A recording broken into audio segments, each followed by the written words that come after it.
గోదావరి జిల్లాలంటేనే ప్రేమ ఆప్యాయతలకు పెట్టింది పేరని చెప్పుకోవచ్చు. అటువంటి గోదావరి జిల్లాలకు సంబంధించి అంబేద్కర్ కోనసీమ జిల్లా ఆత్రేయపురం మండలం ర్యాలీ గ్రామంలో అమ్మపై ఉన్న ప్రేమను చాటి చెబుతూ అమ్మ లేనప్పటికీ ఆమె జ్ఞాపకాలతో ప్రతినిత్యం జీవిస్తున్న ఆ కుటుంబ సభ్యులు అమ్మకు దేవాలయం నిర్మించారు. అంతేకాదు అమ్మ పేరిట ప్రతిరోజు సేవా కార్యక్రమాలు నిర్వహిస్తున్నట్లుగా తెలియజేశారు. ముఖ్యంగా మండలంలో ఆత్రేయపురం మండలానికి సంబంధించి ర్యాలీ గ్రామానికి చెందిన ప్రపంచ ప్రఖ్యాత ఇంద్రజాలికుడు ప్రముఖ మనస్తత్వవేత్త డాక్టర్ శ్యామ్ జాదుగర్ తన మ్యూజిక్ హౌస్లో అమ్మకు ఈ ఆలయాన్ని నిర్మించి అమ్మపై ఉన్న ప్రేమను చాటి చెప్పారు. అంతేకాకుండా అన్నపూర్ణ డే కేర్ హోమ్ ద్వారా లబ్ధి పొందుతున్న తల్లుల చేతుల మీదుగా ప్రారంభించారు.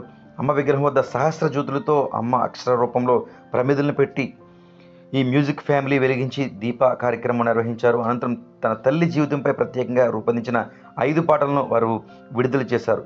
ఈ సందర్భంగా వారు మాట్లాడుతూ చిన్నప్పుడే కట్టుబట్టలతో ఆత్రేయపురం మండలం ర్యాలీ గ్రామానికి అమ్మతో రావడం జరిగిందని, తన ఉన్నతితో పాటు తన పిల్లల యొక్క ఉన్నతికి కూడా అమ్మ పెంచిన పెంపకమే కారణమని వారు పేర్కొన్నారు. కోవిడ్ సమయంలో తన తల్లితో కలిసి వేలాది మంది ఆకలి తీర్చడంతో పాటు ఎంతో మందిని కోవిడ్ బారి నుంచి రక్షించగలిగామని, అదే స్ఫూర్తితో అన్నపూర్ణ